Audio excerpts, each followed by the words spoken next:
before cities rose, before the sound of human voices echoed across the valleys, North America was a land untouched by man. Imagine it, a sweeping wilderness of colossal mountain ranges, ancient forests that whispered in the wind, rivers so pure they mirrored the stars, and plains that stretched endlessly under wide open skies. It was a world ruled by nature, majestic, wild, and waiting. Roughly 16,000 years ago, long before the names America or civilization ever existed, the first footsteps touched this soil. They belonged to people who had crossed a frozen land bridge, Beringia, connecting Siberia to what is now Alaska. They didn't come with maps or ambitions of conquest. They came with hope, survival instincts, and a deep connection to the earth. Over thousands of years they spread across the continent, adapting to the climates and carving out their own distinct ways of life. From the vast deserts of the southwest to the icy tundras of the north, these early peoples built thriving societies. They would become the ancestors of the great Native American nations, each with unique languages, beliefs, and customs. In the north, the Inuit adapted to the brutal cold with ingenious techniques for hunting and shelter. Farther south, in Central and South America, the Maya, Aztec, and Inca built civilizations with towering pyramids, advanced astronomy, and networks of cities long before Europe emerged from the Dark Ages. These weren't primitive wanderers. They were engineers, astronomers, artists, and warriors. They understood the land in ways that modern man is only beginning to appreciate again. But then, in the 1500s, the winds of change crossed the Atlantic. European explorers arrived, not just with ships and flags, but with a sense of divine purpose and a hunger for land, gold, and glory. The so-called New World would never be the same. Alongside their cargo came devastating diseases that decimated native populations, and chains, both literal and systemic, used to enslave millions of Africans who were torn from their homelands and forced into a brutal life of labor in an alien world. This was the beginning of a new era, one marked by both extraordinary transformation and unimaginable suffering. The continent, once home to ancient traditions and untamed landscapes, became a patchwork of colonies, each driven by different goals: conquest, commerce, or religious refuge. As centuries passed, North America transformed from a land of native nations into a magnet for the world. Waves of immigrants from every continent arrived, seeking freedom, fleeing famine, chasing dreams. Italians, Irish, Germans, Chinese, Jews, Russians, and more poured into bustling port cities. The languages they spoke filled the air like music. Their cultures, foods, beliefs, and hopes wove into the very fabric of what the continent was becoming. Today, the land they settled is divided into three major nations: Canada, Mexico, and the United States. But before borders were drawn in blood and ink, before treaties were signed or broken, this land was home to hundreds of sovereign nations, each with its own rich history. Now, the United States stands as a vast and complex mosaic of over 300 million people. Its 50 states stretch from the icy tips of Alaska to the sun-scorched deserts of the Southwest, from the rocky Atlantic coasts to the silent forests of the Pacific Northwest. It's a country that speaks mostly English, but not the kind you'd hear in a London pub. It's a uniquely American dialect, shaped by centuries of immigration and adaptation. In many communities, Spanish flows just as naturally, echoing the deep Latin roots of a huge portion of its population. Today, about 67% of Americans identify as white. 13% are Hispanic or Latino, most of them Spanish-speaking. Another 13% are Black, 4% are Asian, and just over 1% identify as Native American, descendants of the original stewards of this land. But these are just numbers. Behind them lie stories of resilience, reinvention, and relentless pursuit. So how did this young country, born of rebellion and revolution, come to dominate such a vast stretch of the world? How did it shape its identity from the ashes of war and the fires of industry? What did it lose, and what did it become? This is the story of America. Not just its battles and borders, but its soul, carved by explorers and slaves, dreamers and rebels, inventors and outcasts. In this audiobook, we'll walk through its most pivotal moments, meet the people who shaped its destiny, and uncover the forces, seen and unseen, that continue to define what it means to be American. The story of America's name begins with a man named Amerigo Vespucci. He was an Italian explorer who traveled along the coast of South America around the year 1500. People later used his first name, Amerigo, to call the new lands America. But Amerigo wasn't the first European to reach this side of the world.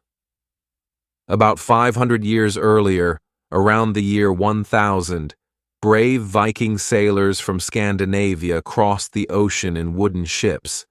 They reached parts of what we now know as Canada, or maybe even New England in the United States. These Viking explorers were tough, but they didn't build permanent homes. They came, explored, and then left. Fast forward to 1492. That's when another Italian explorer, Christopher Columbus, set sail. He was trying to find a faster route to India by going west across the Atlantic Ocean. Instead of reaching Asia, he landed in the Caribbean islands. He thought he had found India, so he called the people there Indians. He was wrong, of course, but the name stuck for many years. Columbus's journey caught everyone's attention. News of a new world spread quickly across Europe. Soon, other explorers followed. John Cabot from England, Jacques Cartier from France, they all came looking for land, gold, or adventure. Many European fishermen also came, because the waters around North America were full of fish. But for a while, none of them stayed. It wasn't until the 1600s that European countries began building permanent settlements in North America. The French settled in what is now Quebec. The Dutch made a home in what we now call New York. And the British? They started colonies in places like Virginia and New England. In 1607, a group of English settlers arrived in Virginia. They built a town called Jamestown, hoping to strike it rich by finding gold. But things didn't go as planned. The settlers faced hunger, disease, and cold winters. Many died that first year. Their luck began to change when they met a young Native American woman named Pocahontas. She was the daughter of a powerful chief, and she became friends with one of the leaders, Captain John Smith. Pocahontas helped the settlers by bringing them food and teaching them about the land. Later, she married another Englishman, John Rolfe, and even visited England, where people welcomed her with curiosity and respect. Although gold was never found in Virginia, the settlers discovered something else just as valuable: tobacco. The soil in Virginia was perfect for growing it, and smoking had become popular in Europe. Tobacco quickly became the colony's main product. But with high demand came a dark truth. To grow enough tobacco, colonists began bringing enslaved Africans to work in the fields. This was the start of a terrible and painful part of American history.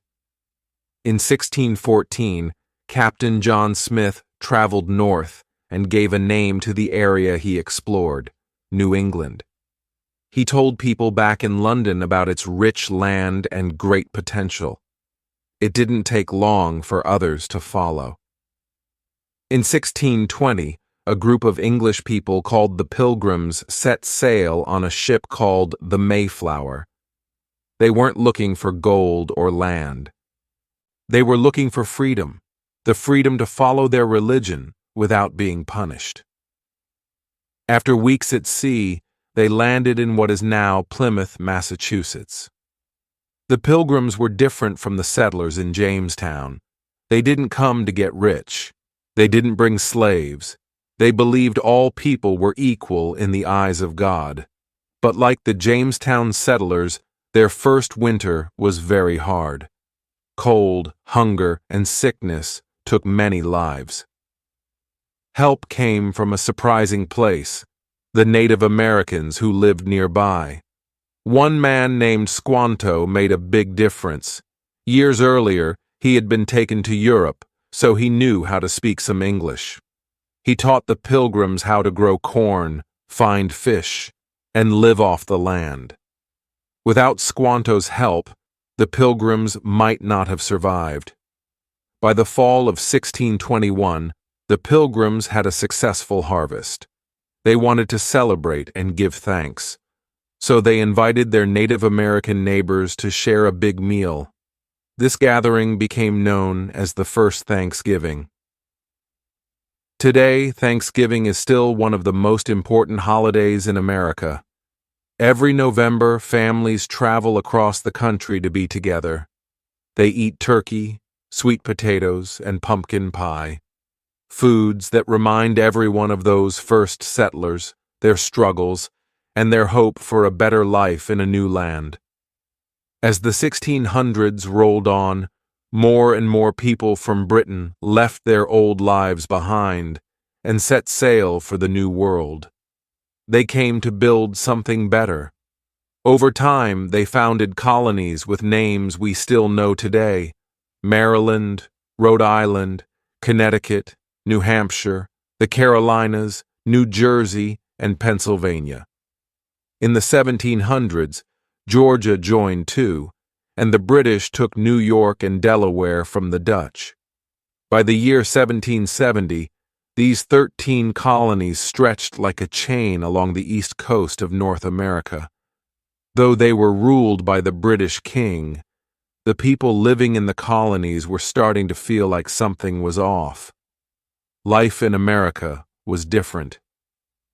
The land was wild and open, full of opportunity.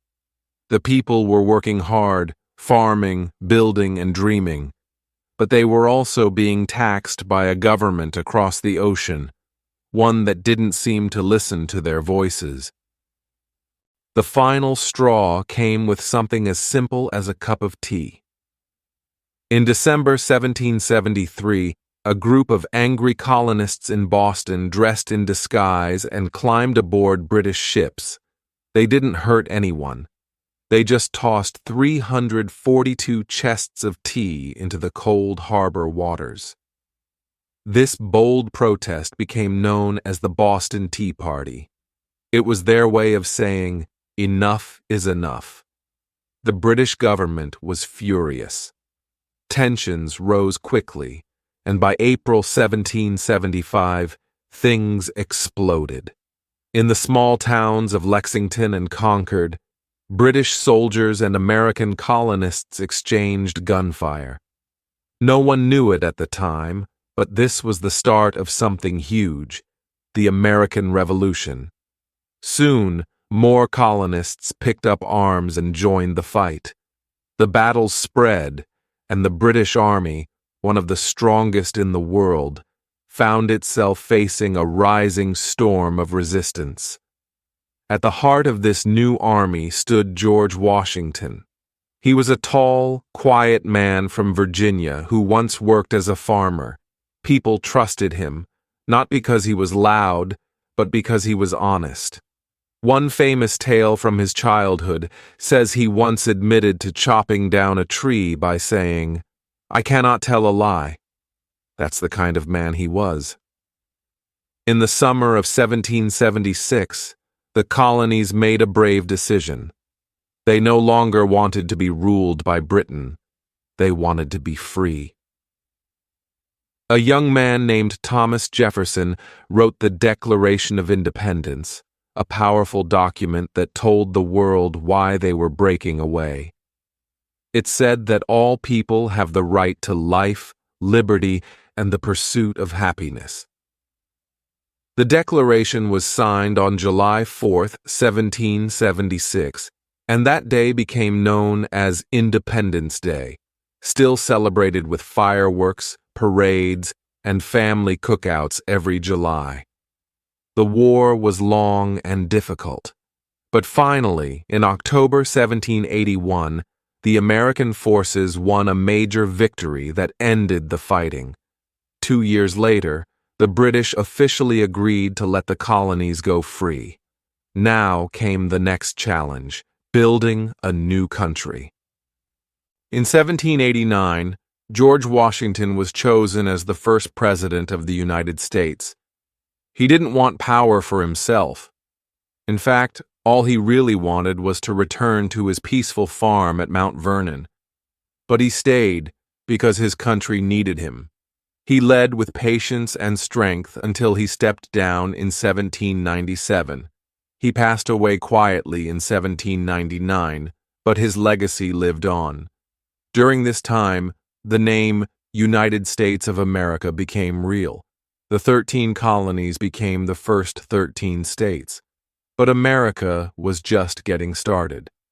In 1703, President Jefferson made a bold move.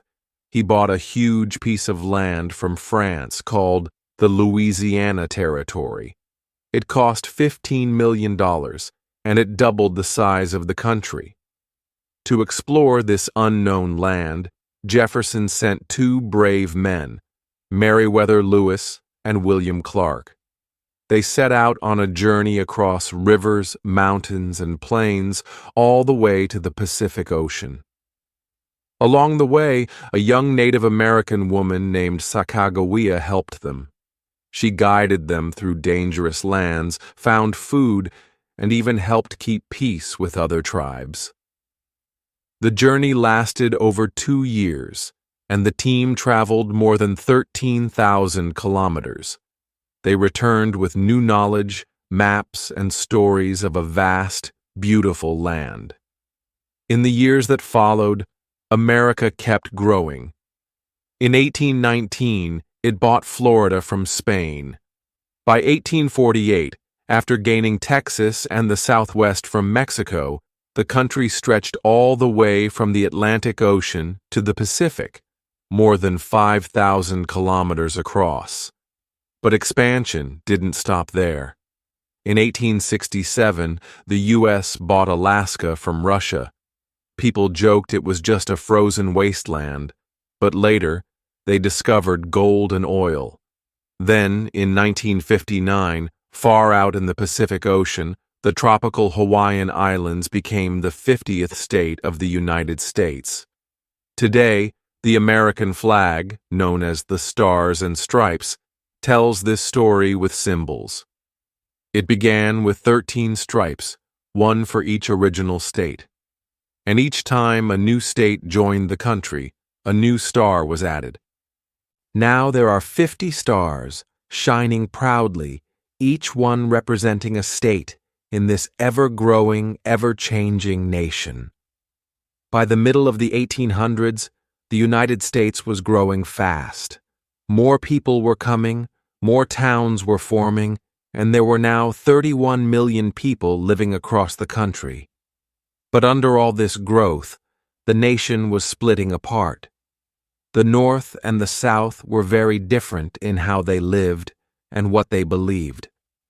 The biggest issue between them was slavery. In the southern states, slavery was common.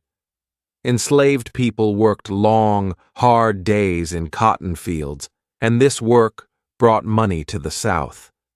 But in the North, slavery had been banned. People there believed it was wrong to treat humans as property. As the country moved west and added new lands, a big question rose. Should slavery be allowed in these new places? The South said yes. The North said absolutely not. In 1860, a man named Abraham Lincoln was elected as the 16th President of the United States. He was part of the Republican Party, which was against slavery. Many people in the South were angry. They believed Lincoln would try to end slavery completely.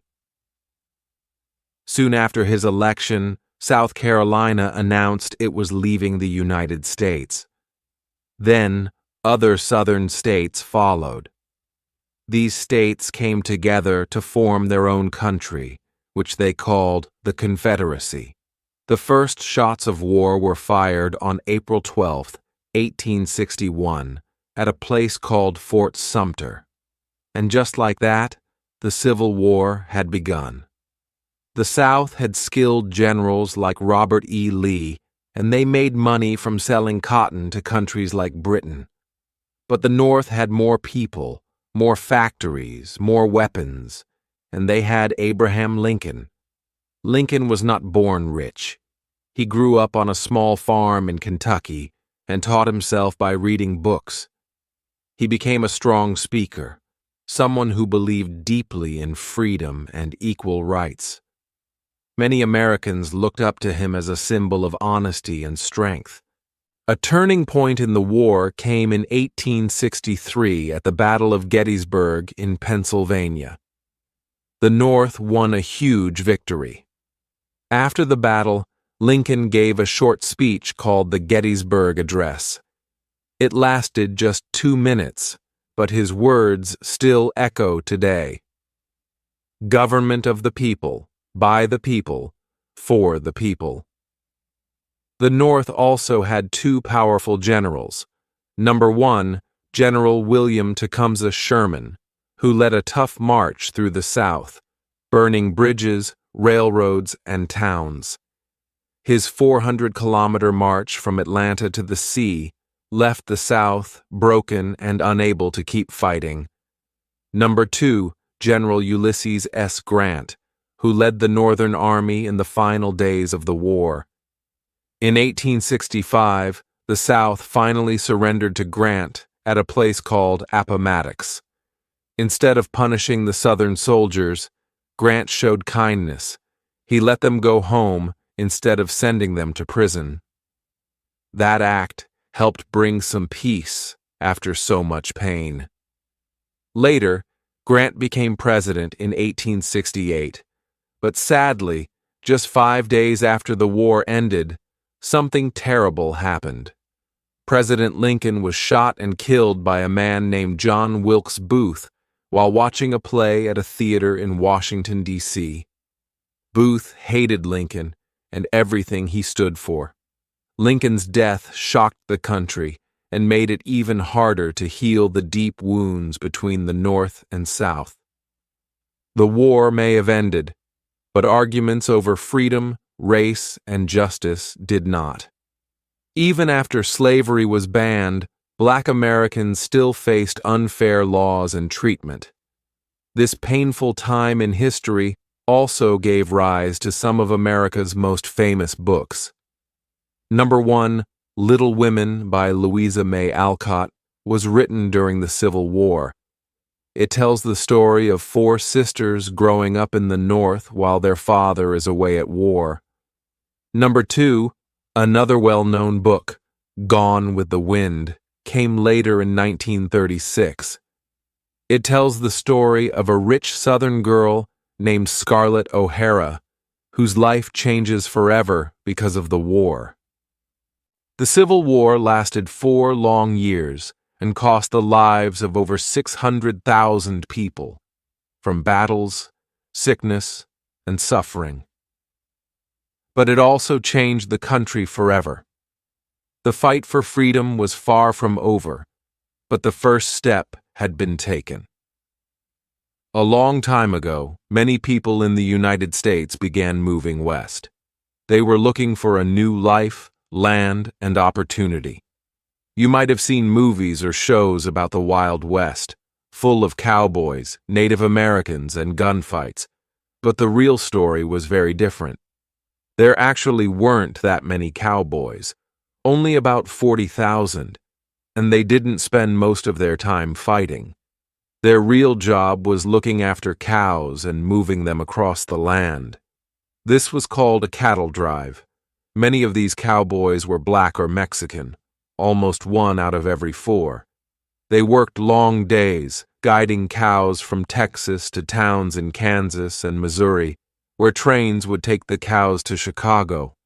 There, the cows were turned into meat for people living in cities in the East.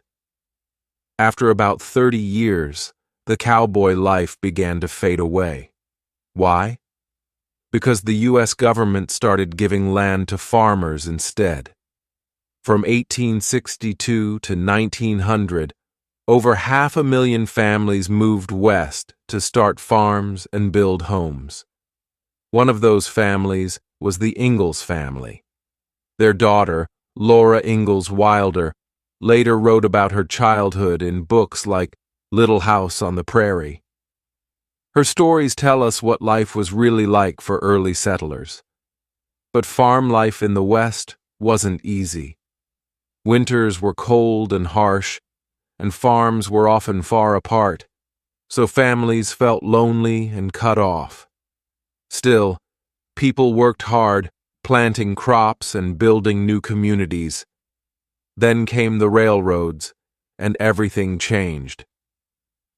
In 1869, the first railroad tracks from the east and west met in Utah. Now, people could travel across the entire country by train. This made life easier, brought people together, and helped towns grow faster. Before trains, sending mail across the country was slow. So in 1860, the U.S. started the Pony Express. Horse riders would carry letters, passing the mail from one rider to the next every 120 kilometers. Thanks to this relay system, a letter could travel from one side of the country to the other in just 10 days. One famous Pony Express rider was Buffalo Bill Cody. After riding for the mail, he became a soldier and a buffalo hunter. People say he once shot over 4,000 buffalo in just 1 year. In the 1880s, Buffalo Bill started a traveling show called the Wild West Show. It was like a live performance with stories, action, and real people from the West. One of the biggest stars in the show was Annie Oakley, a woman who could shoot with amazing skill. People were amazed by how fast and accurately she could hit targets. The Wild West may have been full of hard work and tough times, but it was also a time of big changes, brave people, and new beginnings. The stories from this time still live on today, not just in books and movies, but in the spirit of adventure that helped shape America. A long time ago, before Europeans arrived in North America, this land was home to around 2 million Native Americans. They belonged to over 300 different tribes and spoke more than 2,000 unique languages. They had their own rich cultures, traditions, and ways of life. But when European explorers came in the 15th century, everything began to change. The newcomers brought diseases that Native Americans had never seen before, and these illnesses killed many thousands of people. The Europeans also fought wars against the tribes to take their land. One famous story about this time is told in the movie The Last of the Mohicans, which is based on a book. It shows the struggles of one of the native tribes during the 1700s as their world began to disappear. The Native Americans you often see in cowboy movies are mostly from the western part of the country. Some of these western tribes include the Cheyenne, the Blackfoot, and the Sioux, also known as the Lakota. These tribes lived in wide, open lands filled with buffalo, around 60 million of them. The buffalo were incredibly important. The tribes used them for food, clothing, shelter, and tools, but when settlers and railroads moved west, the buffalo were hunted and killed in huge numbers. The land was taken for farms and train tracks, and the buffalo were nearly wiped out. By the year 1900, fewer than 1,000 buffalo were left. Only about 250,000 Native Americans still remained. One brave Native American leader was Sitting Bull, a chief of the Sioux. He tried to protect his people's land from being taken. In 1876, he helped lead his warriors to victory at the Battle of Little Bighorn. But even that great win couldn't stop the U.S. government from taking over native lands. The last big battle of the Indian Wars happened in 1890 at Wounded Knee. There, American soldiers killed many Sioux men, women, and children. After that, most Native Americans were forced to live in places called reservations, special areas of land set aside for them. Today, about 1/3 of the 4.4 million Native Americans in the U.S. still live on these reservations. Life on reservations can be very hard. Jobs are often scarce, and many people struggle with poverty and alcoholism. Some tribes have opened casinos where people can come to gamble and play games.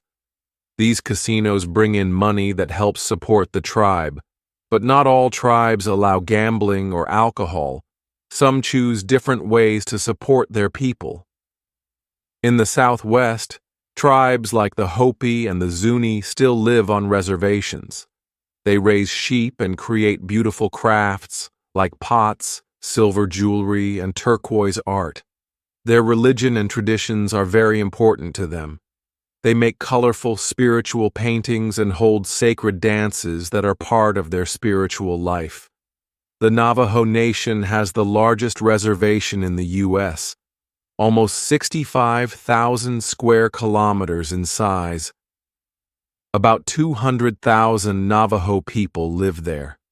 They are known for weaving colorful blankets and for their unique language. During World War II, the U.S. military asked Navajo speakers to help send secret messages using their language. The enemy couldn't understand it, so the Navajo code talkers played a key role in helping the U.S. win the war. From ancient traditions to modern challenges, the story of Native Americans is one of strength, survival, and deep connection to the land. Even after centuries of change, their voices, cultures, and stories are still a powerful part of American history. Most American families didn't start in America. A long time ago, many people came from places like Britain, Germany, and Scandinavia. These early immigrants were often farmers or business owners, and they built small towns and farms across the land. But as time went on, cities began to grow, and factories were built. This created lots of new jobs, and people from all over the world began to arrive in America, hoping for a better life. Between 1840 and 1900, about 5 million people came from Ireland, many of them escaping hunger and poverty. Another 5 million came from Italy, and millions more arrived from places like Russia, Poland, and Eastern Europe. They were looking for freedom, safety, and work. Between 1880 and 1930, America welcomed around 27 million immigrants. But in 1924, the U.S. made new laws to limit how many people could come in. Many of these new immigrants were poor. They had different religions, and most had not gone to school for very long. Because of this, they were often treated unfairly and looked down upon. When they arrived, many came through Ellis Island in New York City. There, doctors checked them for illnesses before letting them into the country. Right near Ellis Island stands a powerful symbol of hope, the Statue of Liberty.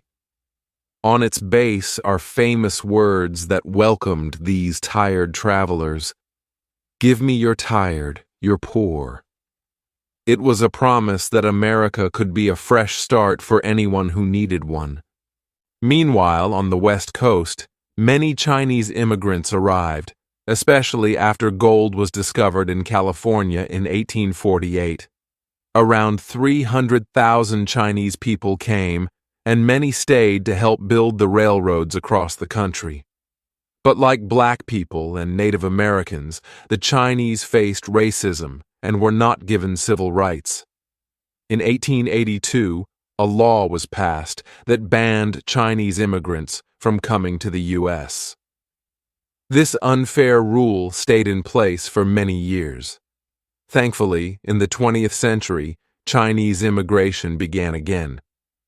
Today, many Chinese American families live on the West Coast.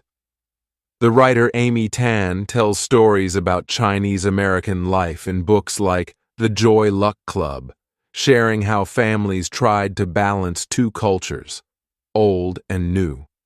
In recent years, most immigrants have come from Spanish-speaking countries like Mexico and Puerto Rico. Since 1980, more than 6 million people from these places have moved to the U.S. Now, Spanish is the second most spoken language in the country. Immigrants from Ireland, Italy, and Eastern Europe mostly stayed in big cities like New York, Boston, and Chicago.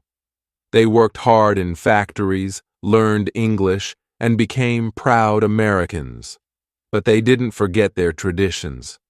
That's why in many cities today, you'll find neighborhoods like Little Italy or Chinatown, where you can still taste delicious Italian pasta or Chinese dumplings, just like their ancestors made. These immigrant communities also brought their celebrations. In New York, Boston, and Chicago, people celebrate St. Patrick's Day on March 17th to honor their Irish roots. In San Francisco, the streets come alive for Chinese New Year, with parades, music, and colorful dragons. From all corners of the world, people have come to America with hopes and dreams. Their stories, struggles, and cultures have helped shape the country, and today, America is a nation of many voices, faces, and traditions. Today, around 39 million Black Americans live in the United States.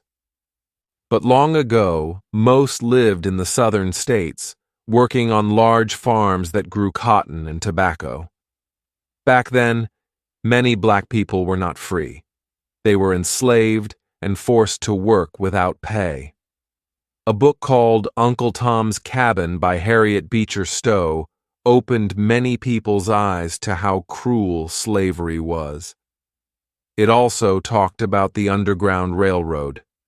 Not a real railroad, but a secret path made up of kind people and safe houses that helped enslaved people escape to freedom. Two heroes of the Underground Railroad were Harriet Tubman and Frederick Douglass. Frederick Douglass escaped from slavery in 1838. He taught himself to read and write, then wrote a book about his life. He traveled to Europe, gave speeches against slavery, and later started newspapers in New York. During the Civil War, he encouraged Black men to join the army to fight for freedom. After the war, he even worked for the U.S. government. Harriet Tubman escaped slavery in 1849, walking about 140 kilometers with help from others. But she didn't stop there. She bravely returned again and again to rescue more than 300 people from slavery. She once said, "I can only die once," showing how fearless she was. Even after slavery ended, life was still very hard for black people. Many white Southerners were angry about losing the war and losing their slaves. Some joined violent groups like the Ku Klux Klan, who wore white robes and hurt black people. In 1870, black men were finally given the right to vote, but many were too afraid to use it. Racism was still strong. A famous book called To Kill a Mockingbird tells the sad story of a black man named Tom Robinson, who was treated unfairly just because of his skin color. In the 20th century, many black people moved to northern cities to find work. But even there, things were not equal. In the South, black people were forced to use separate buses, restaurants, and schools until 1954. Then came the Civil Rights Movement. A preacher named Martin Luther King Jr. began leading peaceful protests to fight for equal rights. In 1955, a woman named Rosa Parks became a hero when she refused to give up her seat on a bus to a white man. Her brave act started a bus boycott, where many black people stopped riding buses to demand fairness. In 1963, over 200,000 people gathered in Washington, D.C. to hear Dr. King speak. He shared his famous words, "I have a dream." He dreamed of a world where people of all colors would be treated the same. In 1964, the U.S. passed a law giving black Americans equal rights. That same year, Dr. King won the Nobel Peace Prize. But in 1968, he was sadly murdered, and people across the country were heartbroken. Many cities saw riots and protests in response. During the 1970s and 1980s, things began to improve. More black Americans went to college, got good jobs, and became leaders in business, politics, and the arts. For example, Condoleezza Rice became an important government leader. At one point, people even thought she might run for president. But problems didn't disappear. In 2005, Hurricane Katrina hit the city of New Orleans. Most of the people who lost their homes were black, and many had to wait a long time for help. Some believed this slow response happened because of racism. Today, black Americans continue to fight for fairness and respect. They have made huge contributions to American history, music, sports, politics, and culture. Their story is one of struggle, courage, and hope, and it's an important part of what makes America, America. The U.S. government has three parts: Congress, the President, and the Supreme Court. All three parts have the same amount of power. Women got the right to vote in 1920, and now everyone can vote from the age of 18. Americans also have the right to speak freely and share their opinions. Congress is the part of the government that makes the laws. Congress has two parts, the Senate and the House of Representatives. The Senate has 100 members, 2 from each state. They serve for 6 years. The House of Representatives has 435 members who serve for 2 years. Big states like California have more representatives, while small states like Wyoming have only 1. The president is chosen through votes from each state. A state has the same number of votes as the number of its representatives and senators. So, states with more people have more power. For example, Florida has 25 votes.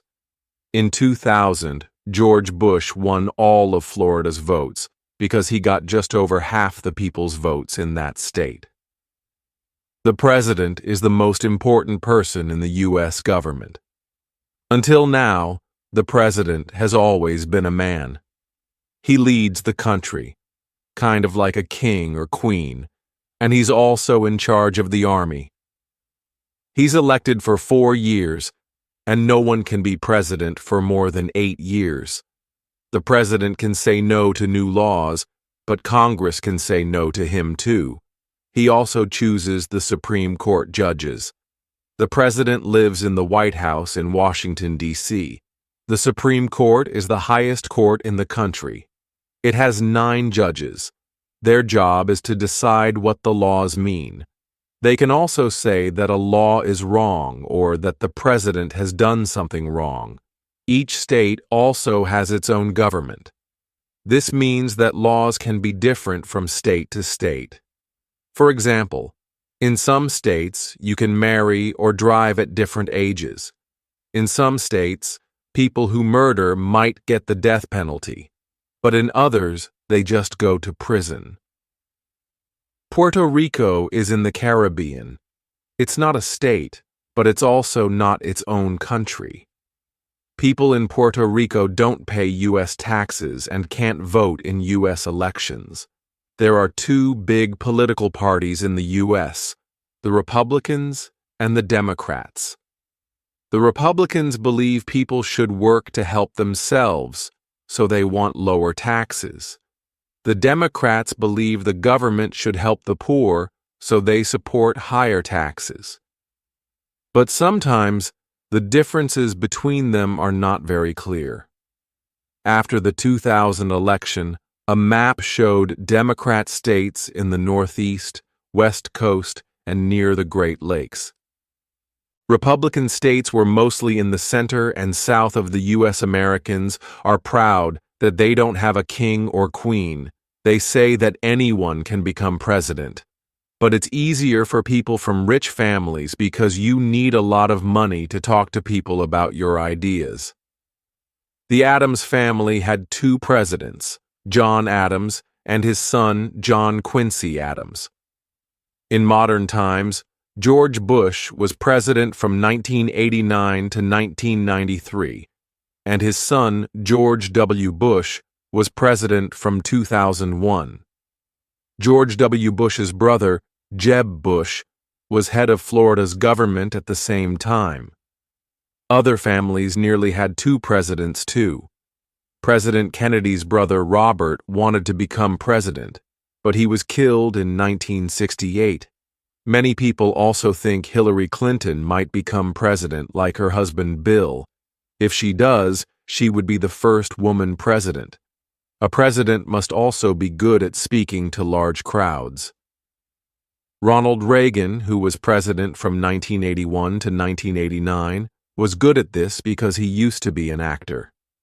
He led California's government in 1967 before becoming president. Another actor, Arnold Schwarzenegger, became head of California's government in 2003. Some people believe that more film stars might become politicians in the future. What do Americans like to eat? American fast food is famous all over the world. People in nearly every country can find hamburgers, hot dogs, and French fries. Many Americans are overweight, and some think it is because they eat too much fast food. These days, many American families do not sit down together for dinner. Instead, they often eat alone and snack throughout the day. Sweet foods like pies and ice cream are also very popular. Ben and Jerry's ice cream, which started in Vermont, is famous worldwide. However, more and more Americans want to eat healthier food. Some choose food that is better for them. Some even decide to stop eating meat. If you visit the USA, you can try a traditional American breakfast. Eggs can be cooked in many ways. If they are sunny side up, the yolk is on top. If they are over easy, the yolk is still soft, but on the bottom. Coffee is very important at breakfast in the USA. You can drink as much coffee as you want for one price. Americans drink coffee all day long. Starbucks, a famous coffee company, started in the 1990s. It changed the way people drink coffee all over the world. Now, you can find coffee shops almost anywhere, and there are many drinks to choose from. What else can you drink that is American? Coca-Cola was first made in 1886 by John Pemberton. Today, Coke is sold in 195 countries. It is one of the most famous words in the world. Americans also make excellent wine, especially in California. But you must be 21 years old to buy alcohol in the USA. In many states, you cannot smoke in bars, restaurants, or offices. From 1920 to 1933, the USA had a law called prohibition. It was illegal to drink alcohol at all, but people still wanted to drink. Criminals like Al Capone sold alcohol secretly and made a lot of money. In American restaurants, you can try food from all over the world. You can find Chinese, Mexican, and Italian dishes. Immigrants brought their favorite foods when they moved to the USA. Over time, these foods changed and became new styles of cooking that are special to America. For example, Tex-Mex is like Mexican food, but with more meat. Cajun food comes from Louisiana. It is spicy and has dishes like gumbo and jambalaya. Soul food is popular in the South, especially with black families. It includes meat or fish, green vegetables, sweet potatoes, cornbread, and maybe a pie for dessert. American music started with the songs of black American slaves. These slaves lived in the South. They sang work songs and religious songs with a call and response style. One person would sing, and another person would answer. After the Civil War, black people were free. They began singing about their own lives in a style called the blues. This music was strong around the Mississippi River. The singer would sing a line, and the guitar would answer. The word blue means sad. These songs told sad stories about hard work and danger. At the start of the 1900s, many black people moved from the South to the North to find work. They took their music with them to cities like Chicago and Detroit.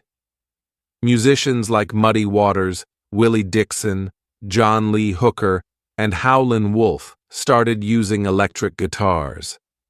Blues records became very popular in the 1920s and 1930s. Singers like Bessie Smith became famous. In the 1950s, Elvis Presley, who was from Mississippi, became the first white singer to sing music from the blues. In the 1960s, a new music style called soul was born from the blues. Singers like Marvin Gaye and Otis Redding became popular. Detroit was famous for making cars, so soul music from there was called Motown, short for Motortown. People all over the world loved Motown singers like Diana Ross, Stevie Wonder, and the Jackson 5. Jazz began in New Orleans, a city in the far south of the USA. It probably started with songs and dances of black slaves in the 1830s. A musician called Jelly Roll Morton said he was the first to play jazz in 1897, but no one knows for sure. In the 1920s, black musicians like Louis Armstrong became famous in Chicago, and jazz spread to New York and Paris. In the 1930s, George Gershwin used jazz in music for films and theater. His famous piece is called Rhapsody in Blue. During World War II, American soldiers brought swing music to Europe. Swing was from big dance bands like Glenn Miller's. Swing was not jazz, but was similar. Today, musicians like Miles Davis, Stan Getz, and John Coltrane are famous all over the world. Jazz is played in many countries. New Orleans was famous for Mardi Gras, a big street party with music, dancing, and colorful clothes. But in 2005, Hurricane Katrina flooded the city, killed thousands, and caused much damage. Musicians hope New Orleans will always be a home for music. Many still come there every year for the New Orleans Jazz Festival. Another popular kind of American music is country music. It comes from Nashville, Tennessee. It started with the music of Scottish, Irish, and English people who moved to the Appalachian Mountains. Country music became popular in the 1920s when Jimmie Rodgers and the Carter family recorded the first country songs. The Grand Ole Opry radio show also started in Nashville. Nashville is still famous for country music, and you can visit the Country Music Hall of Fame there. Some famous country singers are Dolly Parton, who also acted in movies like 9 to 5 and Steel Magnolias. Johnny Cash, called the Man in Black, sold millions of records in the 1960s and 1970s. He stayed popular until he died in 2003. The 2005 movie Walk the Line told his life story and was very successful. In the 1990s, a new kind of music called rap became popular in New York. It was made by Black and Puerto Rican people. Rap talks about dangerous life on the streets. Rappers do not sing, they speak very quickly over music. Some famous rappers are Eminem, Snoop Dogg, and Missy Elliott. Some of the greatest American cities are on the Atlantic coast. Boston is in the Northeast. It is one of the oldest cities in the USA. The fight for independence started there in the 1700s. You can walk the Freedom Trail and see where the Boston Tea Party happened. Near Boston is Cambridge, where Harvard University is located. Harvard is the oldest university in the USA. It opened in 1636. Cambridge is also home to MIT, the famous Massachusetts Institute of Technology. Boston was the home of the rich Kennedy family, who came from Ireland. John F. Kennedy became president in 1961. He said, "Ask not what your country can do for you, but what you can do for your country." Sadly, he was killed in 1963 in Dallas, Texas. New York City is the biggest city in the USA. It is famous for theater, shopping, and restaurants. The United Nations has its offices in a tall glass building there. People remember the World Trade Center towers, which were destroyed on September 11, 2001, killing nearly 3,000 people. The Empire State Building is now the most famous skyscraper in New York. It is 443 meters tall and has 102 floors. The Statue of Liberty is another popular place for tourists. It was a gift from France in 1876 for America's 100th birthday. New York is great for shopping, with huge stores like Macy's and Bloomingdale's. Tiffany's on Fifth Avenue sells very expensive jewelry. Times Square and Broadway are famous for theaters. Greenwich Village has been home to artists and musicians since the 1940s. The Metropolitan Museum of Art is the biggest museum in the city. If you want to relax, you can visit Central Park, a big green space in the middle of Manhattan. Washington, D.C. is the capital of the USA. It was built on land from Maryland and Virginia in a special area called the District of Columbia, D.C. Unlike other cities, it has no skyscrapers. The tallest building is the Capitol, where the Senate and House of Representatives meet. You can visit the White House, where the president lives, and many museums. The old part of the city, Georgetown, has some of the most beautiful houses. In the south, Savannah, Georgia, and Charleston, South Carolina, are old cities. They have many beautiful houses that look the same as they did over 150 years ago. But not all southern cities are old. Atlanta, Georgia, is big and modern. It has one of the busiest airports in the world. Many people think it is a comfortable place to live. In the middle of the country in Illinois is Chicago. It is sometimes called the Windy City because of cold winds from Lake Michigan. After the Great Fire of 1871, the first really tall buildings were built there. The Sears Tower in Chicago is the tallest building in the USA at over 500 meters tall. The famous architect Frank Lloyd Wright worked in Chicago. You can see his beautiful houses there. Chicago also has factories, museums, restaurants, and the famous baseball field, Wrigley Field. On the West Coast, Seattle has become one of the most popular American cities since the 1980s. Starbucks started there in 1985, bringing Italian-style coffee to America. In the 1990s, bands like Pearl Jam and Nirvana came from Seattle. Bill Gates, the founder of Microsoft, was born there. Today, Seattle is busy and expensive. Many films and TV shows are set in Seattle. Las Vegas is in the hot, dry state of Nevada.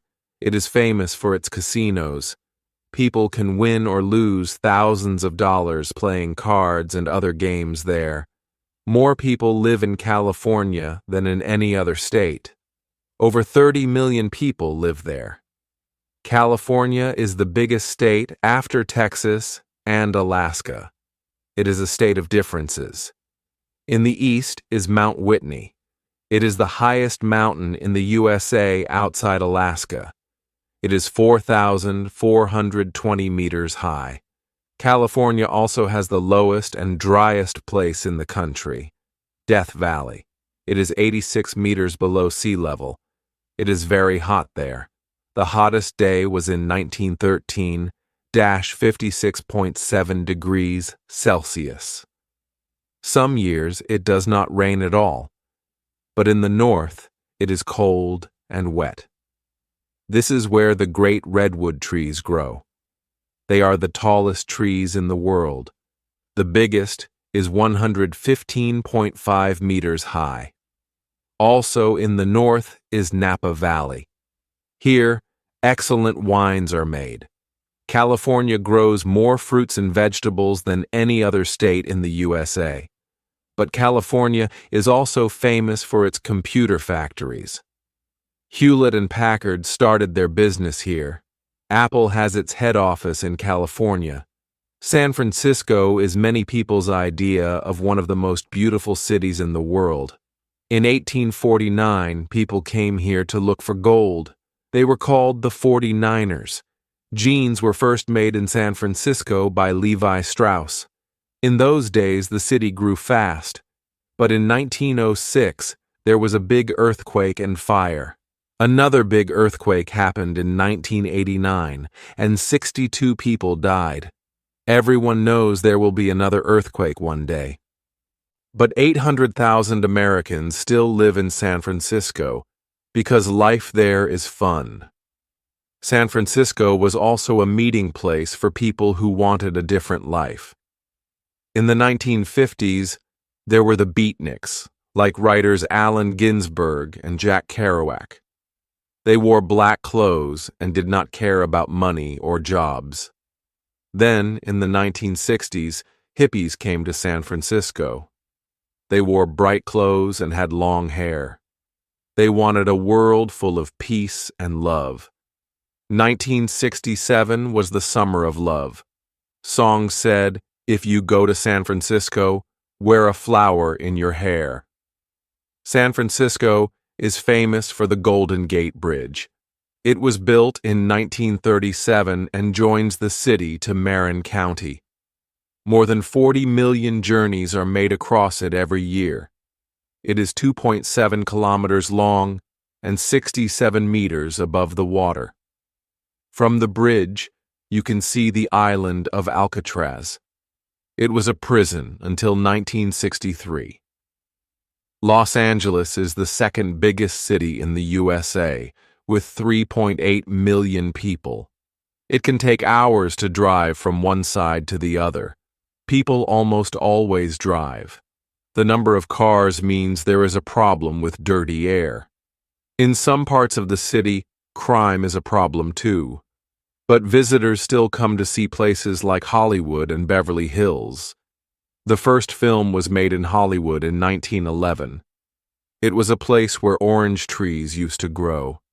The first films had stars like Rudolph Valentino, Charlie Chaplin, and Buster Keaton. These were silent films.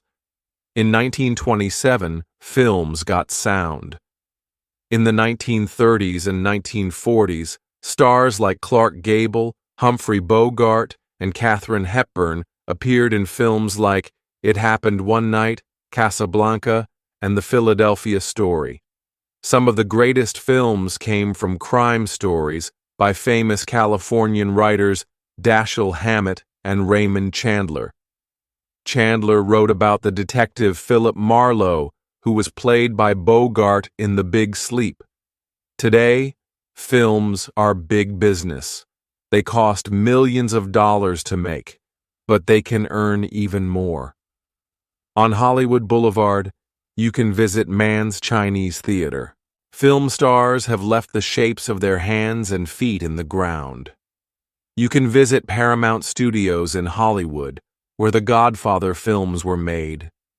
Or go to Universal Studios outside the city, where you can feel an earthquake or see King Kong and Jurassic Park.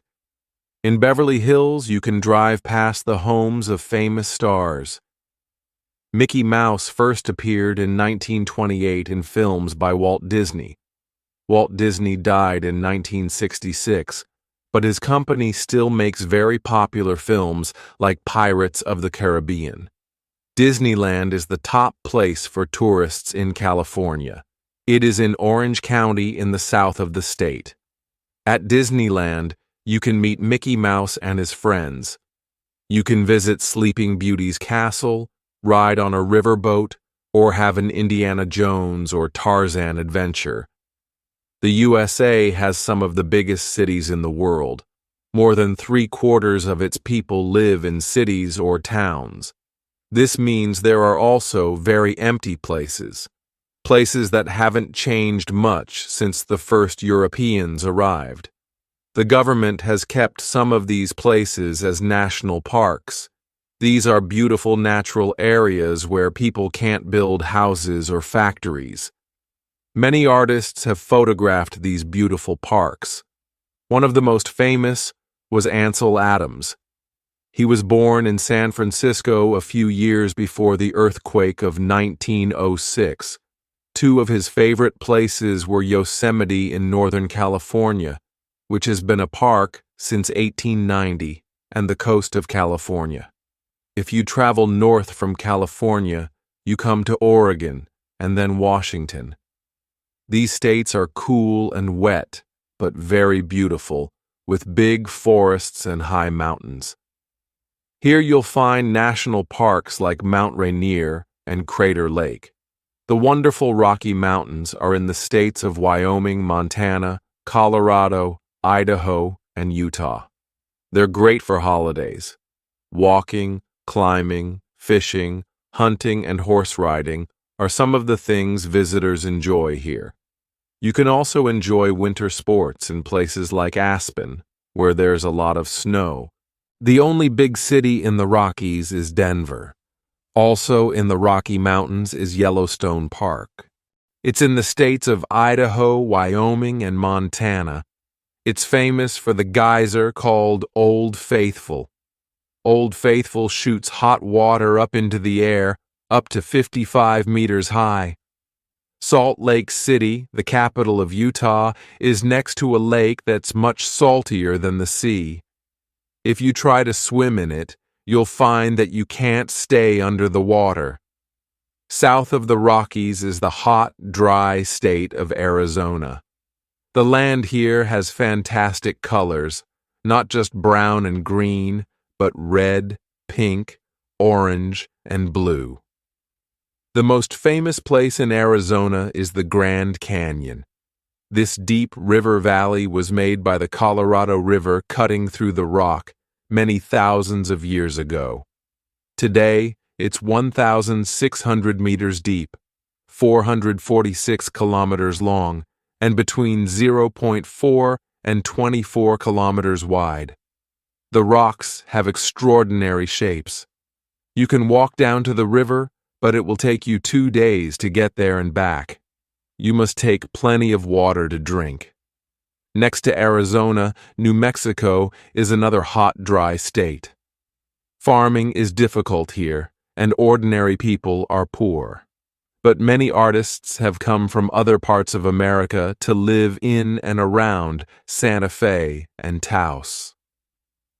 One of the first was Georgia O'Keeffe. There is a museum of her work in Santa Fe. In the Badlands National Park of South Dakota, visitors remember the Sioux who fought and died at Wounded Knee. But the Black Hills of Dakota are famous for Mount Rushmore. Here, the faces of 4 American presidents, Washington, Jefferson, Lincoln, and Theodore Roosevelt, were cut into the rock. It took 14 years to finish, from 1927 to 1941. You can see Mount Rushmore in the Hitchcock film North by Northwest, where Cary Grant nearly falls from the mountain while trying to escape. Canada and the USA meet at the 5 Great Lakes. These lakes are an important route for ships traveling from the Atlantic to the Midwest along the St. Lawrence Seaway. The famous Niagara Falls are between Lakes Ontario and Erie. These waterfalls are 51 meters high. You can look at them from the top, from Canada or the USA, or take a boat trip and see them from below. Together, Lakes Erie, Ontario, Huron, Michigan, and Superior cover 244,108 square kilometers, more than any other group of lakes in the world. If you go there in the summer, it's almost like going to the sea. You can lie on the beach or sail a boat. But in winter, it's very cold. Thousands of kilometers south of the Great Lakes is the state of Louisiana. It used to be French. The Mississippi River is 3,778 kilometers long. In the 19th century, it was an important route between the North and the South. Mark Twain wrote wonderful stories about life on and around the river.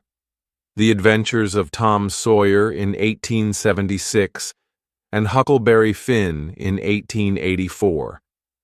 Next to Louisiana is the state of Mississippi. It was also the home of several great writers like Tennessee Williams and William Faulkner. Together, the states of Maine, New Hampshire, Vermont, Massachusetts, Connecticut, and Rhode Island are known as New England. Autumn, or fall, as the Americans call it, is a good time to visit New England. The leaves on the trees turn yellow, orange, red, and gold. Hot and cold, big and small. That's the USA. Florida, in the far southeast, is called the Sunshine State because it is warm and sunny most of the year. Oranges grow there, and visitors come to enjoy beach holidays. They can also visit famous attractions like Walt Disney World and the Kennedy Space Center. Florida is home to the Everglades, a unique wetland area filled with trees, plants, animals, and birds that are found nowhere else in the country. Florida is also popular with older people who want to live in a warm climate. However, new houses and roads are being built, which has damaged much of the natural land. Factories are increasing as well, causing concern that this beautiful state is losing many of its wild birds and animals due to pollution. Far to the north lies cold and lonely Alaska, the largest state in the USA. Separated from the other states by Canada, Alaska once relied on fishing, hunting, and gold mining for income. Today, oil is very important to its economy. North America's highest mountain, Mount McKinley, also called Denali, stands at 6,194 meters high. A popular way to travel to Alaska is by boat from Seattle. Most visitors come in summer, as winters are very cold and dark for much of the day due to Alaska's northern location. If you're lucky, you may see the northern lights, aurora borealis, which light up the sky with amazing colors. Texas is the second largest state after Alaska. Though cowboys still work there, modern Texas thrives on oil wealth. At the other extreme, the smallest state is Rhode Island, east of Connecticut. Newport, Rhode Island, hosts 3 big music festivals every year.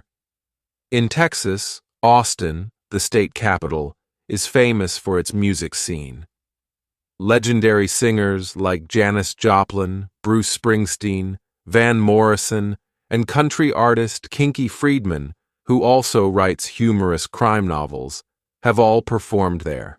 Far away from the mainland, the Hawaiian Islands attract many Americans seeking beautiful beaches like Waikiki and warm sunshine.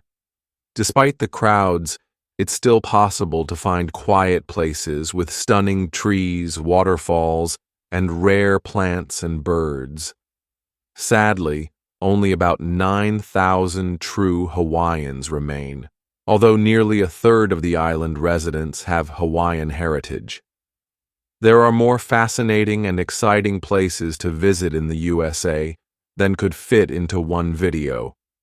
Choose what you prefer: a busy city or a peaceful national park, cold mountains or warm seas, shopping or sports. Start planning your own American adventure today and discover the land of endless possibilities. What part of the USA would you love to visit most? Sunny Florida, icy Alaska, or the vibrant cities like Austin and Honolulu? Tell us in the comments below. We love hearing your travel dreams and stories. If you enjoyed this journey through the incredible diversity of the USA, don't forget to subscribe to our channel for more fascinating stories and discoveries about America and the world. Hit the like button, share with your friends, and ring the bell so you never miss an adventure. Your next great exploration starts here, right with us.